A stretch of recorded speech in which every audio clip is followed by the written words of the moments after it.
Aujourd'hui, je vais déballer et vous présenter le clavier d'Armoshark SK88 Pro. C'est un clavier plutôt sympa, c'est Maxisport qui me l'a envoyé, je vous mettrai le lien en description, et je vais donc le déballer dans cette vidéo et vous le présenter de A à Z. On commence direct avec la boîte, comme vous pouvez voir, il y a pas mal de choses qui se passent dessus. On a un décor plutôt sympa, on a ici 3 aperçus du clavier, donc on a une version noire et orange, une version blanche et grise et une version rose gradient, très sympa. Je vous mettrai dans tous les cas les liens en description si vous êtes intéressé et le code promo pour l'acheter. Donc la marque c'est d'Armoshark, juste ici on est donc sur le SK88.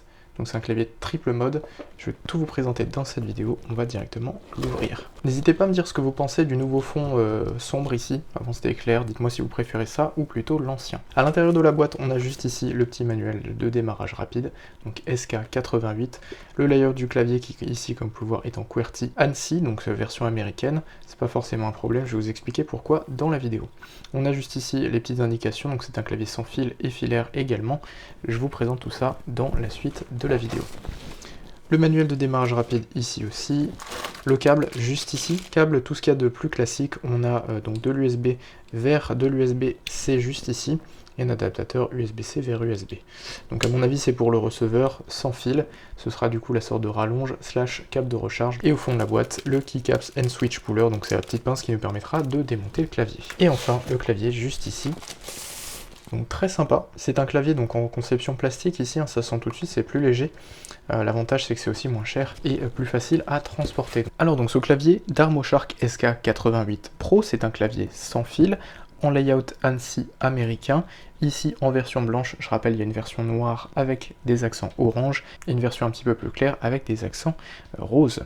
Ici donc on est sur la version blanche, elle est sur le site de Maxisport vendue à 69,90 €. Avec mon code promo HardwareFra vous aurez moins 5% sur la boutique Maxisport et je vous mets le lien affilié en description. Au niveau de son format on est sur du 75%, c'est selon moi le format idéal. J'ai eu pas mal de claviers et honnêtement c'est celui que je préfère parce que déjà il est plus compact puisqu'on n'a pas le pavé numérique ici, c'est-à-dire qu'on n'a pas les chiffres, mais on conserve quand même les flèches directionnelles et ça pour le montage vidéo c'est très pratique, et puis on a encore les touches delete etc. Donc pour moi c'est le format parfait parce qu'il est assez compact, en même temps très esthétique, et en même temps je perds pas trop de fonctionnalités pour mon usage productif. Donc niveau layout, je trouve que le 75% c'est parfait. On a des switches linéaires d'Armoshark UANO, donc on va checker tout ça juste après. C'est un clavier en gasket mount, on a donc 3 connectivités, filaire, sans fil et Bluetooth. Quand je dis sans fil, c'est avec le dongle receveur de 2,4 GHz. Mais bon, ici c'est très bien, on a les 3 modes, ce sera parfait pour tous les utilisateurs. C'est un clavier qui est hot swap, ça veut dire qu'on peut retirer les touches et les switches. Je vais vous montrer ça tout de suite. On va se servir de la pince qui est fournie dans la boîte pour retirer les touches. Donc on a ce côté qui est juste ici pour les touches, on peut voir ici, et l'autre ce sera pour les switches en dessous. Donc je vous montre, on va venir se placer sur une touche, je vais prendre la touche J, peu importe, hein. On a juste à l'englober, à tirer, et on a donc la touche ici qui sort. Je vais essayer de vous montrer d'un petit peu plus près. Donc on est sur une touche ici en PBT j'ai l'impression, double couche puisqu'on a comme vous pouvez voir 2 couleurs. Alors il n'y a pas de transparence sur celle-ci, on est sur des touches qui sont opaques. C'est pas un problème en soi, je trouve que c'est plutôt bien, elles ont l'air vraiment quali, elles sont bien finies. J'aime bien aussi la typographie qui est sur le lettrage, je trouve que c'est très bien. Donc de ce côté-là, rien à dire. Maintenant je vous montre un petit peu plus le switch en détail. On est sur un switch qui ressemble un peu à des Lavender, dans le sens juste déjà la couleur, qui est déjà pré-lubrifié, je le sens tout de suite, je vous ferai un sound test après. Donc je vais sortir ce switch qui est juste ici, et donc vous pouvez voir en dessous le PCB, donc le PCB en gros c'est la carte mère sur laquelle viennent se brancher chacun des switches.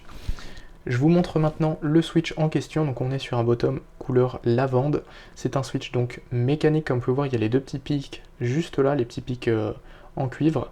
C'est donc un switch 5 pins puisque vous avez les 2 pins connecteurs et les 2 pins de maintien juste ici comme vous voyez à gauche et à droite. Le stem ici est de forme rectangulaire, je trouve que c'est mieux parce que c'est un petit peu plus stable quand on appuie sur les touches. On a juste ici aussi une petite partie transparente pour le RGB, puisqu'on a du RGB comme vous pouvez voir ici sur le PCB.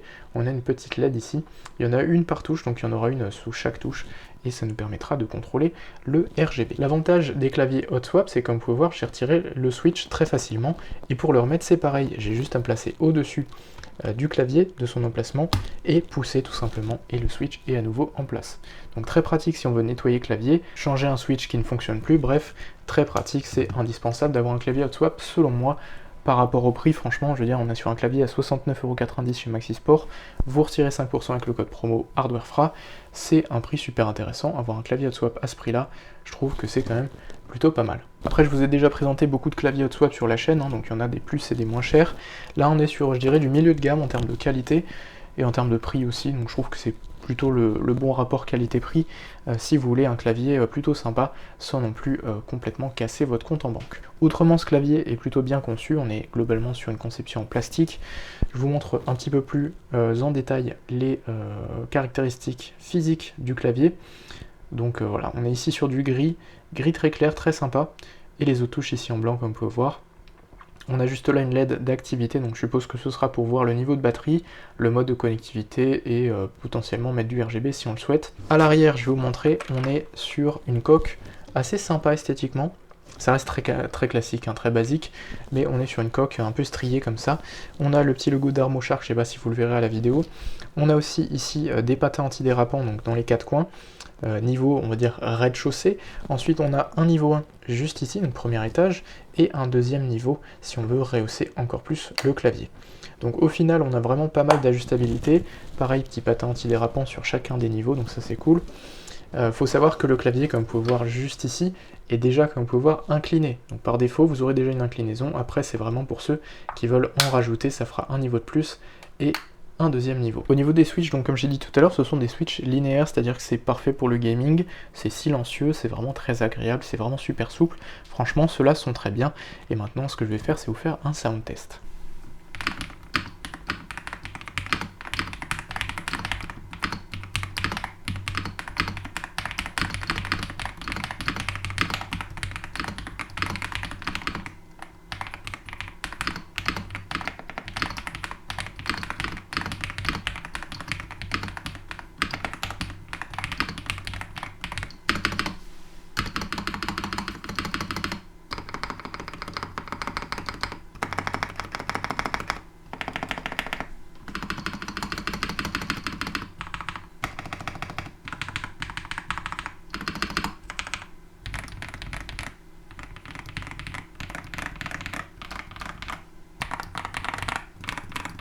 Donc comme vous avez pu l'entendre, c'est plutôt pas mal. Après, la barre espace est vraiment pas très stable ici, donc ça fait un bruit pas tip top.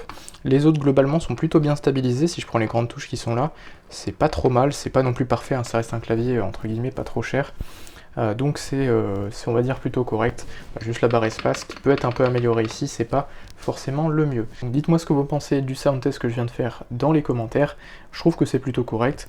Les switches sont prélubrifiés, donc le son est bon, les touches principales sont très bien. Au niveau de la compatibilité, il est marqué compatible avec Android, Mac et PC. Donc si vous êtes sur Windows, aucun problème. Si vous êtes sur Mac, aucun problème. Et si vous l'utilisez même sur un téléphone en Bluetooth, puisque oui c'est possible, eh bien ça ne posera pas de problème non plus. Voilà, donc j'ai fait le tour des specs de ce clavier. Ce que je vais faire maintenant, c'est que je vais le brancher et je vais vous montrer le RGB. C'est parti. En fait, j'ai même pas besoin de le brancher puisque c'est un clavier qui est aussi sans fil, donc il y a une batterie intégrée. Et ce qu'on peut faire du coup, c'est le mettre juste ici sur G.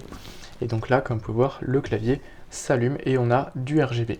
Alors le RGB ici est pas très flagrant puisque les touches sont pas transparentes et surtout j'ai un très bon éclairage de studio, donc forcément c'est un petit peu trop puissant. Et ce que je vais faire, c'est que je vais éteindre mon éclairage et je vais vous montrer le RGB du clavier. Voilà ce que ça donne au niveau du RGB quand tout l'éclairage est éteint, donc il y a juste un tout petit peu de lumière de mes fenêtres.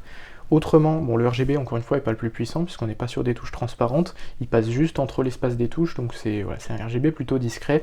On a donc, comme je vous avais dit ici, un petit rappel de RGB qui nous permettra aussi, je suppose, de voir le pourcentage de batterie. Donc RGB très classique, hein, tout sera contrôlable bien sûr via le logiciel comme toujours. Donc voilà, au niveau du RGB, rien de particulier, hein, ça reste du très basique. Si on retourne ici, donc on a, comme vous pouvez voir, donc G du coup c'est le mode sans fil avec le dongle, qui est fourni quelque part, d'ailleurs je vais regarder où il se trouve. Donc en fait le dongle receveur est juste ici, c'est plutôt ingénieux, ça prend pas trop de place et en même temps ça le cale bien. Donc ça c'est le dongle USB, c'est ce qui vous permettra de recevoir le signal sans fil du clavier.